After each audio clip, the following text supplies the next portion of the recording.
بسم اللہ الرحمن الرحیم۔ آپ دیکھ رہے ہیں my channel Asad Islamic views. گوشہ تنہائی میں بیٹھ کر یہ تجربہ ضرور کریں۔ آئیں آج ایک تجربہ کر کے دیکھیں۔ 10 منٹ کے لیے کاغذ قلم لے کر گوشہ تنہائی میں بیٹھ جائیں۔ سب سے اوپر اس دن کی تاریخ لکھیں اور پھر اس میں ان تمام نعمتوں کا اندراج کرنا شروع کر دیجئے جو آپ کو میسر ہیں۔ یقیناً آپ سب کچھ تو نہیں لیکن بہت کچھ شمار کر سکتے ہیں۔ اپنی ذات سے آغاز کیجئے۔ مجھے میرے رب نے اشرف المخلوقات بنایا ہے۔ میں دیکھ سکتا ہوں، سن سکتا ہوں، بول سکتا ہوں، چل سکتا ہوں، لکھ سکتا ہوں، پڑھ سکتا ہوں، سانس لے سکتا ہوں، عقل و سمجھ رکھتا ہوں، کھا پی سکتا ہوں۔ اب اپنے کمرے کا جائزہ لیجئے۔ پنکھا لگا ہوا ہے جو ہوا دے رہا ہے۔ ایئر کنڈیشنر لگا ہوا ہے جو گرمی کی شدت محسوس ہی نہیں ہونے دے رہا۔ لائٹ لگی ہوئی ہے جس سے روشنی نکل رہی ہے۔ بجلی آ رہی ہے۔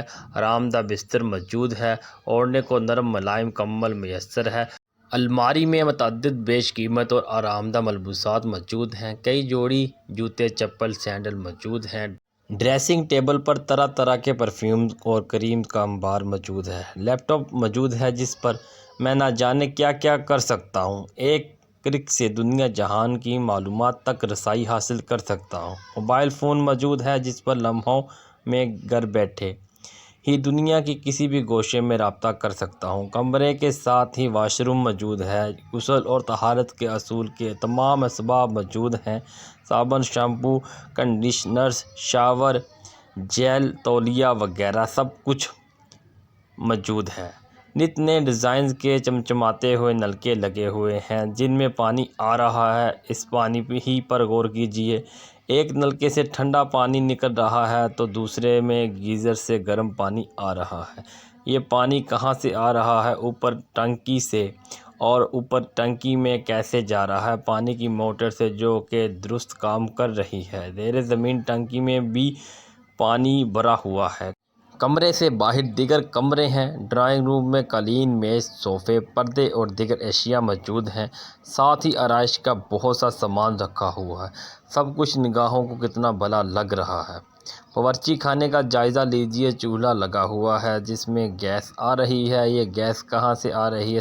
سینکڑوں میل دور گیس کا کنواں ہے لیکن میں اپنے گھر پر چولہے کا ناب گھماتا ہوں اور گیس آنے لگ جاتی ہے۔ بے شمار قسم کے برتن موجود ہیں۔ کھانے کی پلیٹیں، پیالیاں، پیالے، چمچے، چھریاں، کانٹے، چونگے، بھگونے، پھر کیبنٹ میں کیا کیا جمع کر کے رکھا ہوا ہے۔ دالیں، آٹا، گھی، تیل، چاول، مسالہ جات، چائے کی پتی، چینی وغیرہ۔ فریج میں کیا کیا موجود ہے؟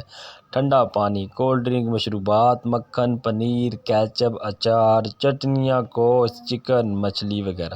طرح طرح کے کھانے پکا سکتے ہیں۔ گھر کے باہر گاڑی یا موٹر سائیکل یا دونوں موجود ہیں۔ ان کو چلانے کے لیے ایندھن، گیس، پٹرول وغیرہ دستیاب ہے۔ بسوں، رکشہ، ٹیکسی کے جھنجھٹ سے آزاد۔ پھر گھر والے، بیوی، بچے، اچھی ملازمت، اعلیٰ تعلیم، دوست احباب وغیرہ کیا کیا کچھ میسر ہے۔ کیا یہ سب کچھ ہر کسی کو میسر ہے؟ صرف 10 منٹ کی اس مشق سے آپ کو اندازہ ہوگا کہ آپ کو کون کون سی اور کتنی نعمتیں حاصل ہیں۔ اتنا سب کچھ میسر ہونے کے باوجود بھی باری تعالیٰ کا شکر ادا نہ کرنا، اس کی عبادت و بندگی اختیار نہ کرنا اور کڑوے خربوزے کی مانند ایک ذرا سی مصیبت پر بلبلا جانا، چلا اٹھنا، اسے کیا کہا جائے سوائے ناشکری کے؟ یہ دنیا راہ گزر ہے، منزل نہیں۔ ہم بہت مختصر سے وقت کے لیے دنیا میں بھیجے گئے ہیں۔ ذرا سوچئے، کیا ہم اس بات کے متحمل ہو سکتے ہیں کہ جو کچھ ہمیں میسر نہیں اس پر افسوس کرنے میں یہ مختصر سی زندگی گنوا دیں؟ تو کیوں نہ ایسا کر لیا جائے کہ جو کچھ ہمیں میسر ہے اس ہی پر اپنے رب کا شکر ادا کریں اور اس کے شکر گزار بندے بن جائیں کہ وہ شکر گزار بندوں کو پسند کرتا ہے۔ اسد اسلامک ویوز ویڈیو کو شیئر لازمی کریں۔ ایک بار درود شریف پڑھ لیں، چینل کو سبسکرائب کر دیں اور بیل آئیکن کے بٹن کو دبا دیں۔ ملتے ہیں نیکسٹ ویڈیو میں، تب تک کے لیے اللہ نگہبان۔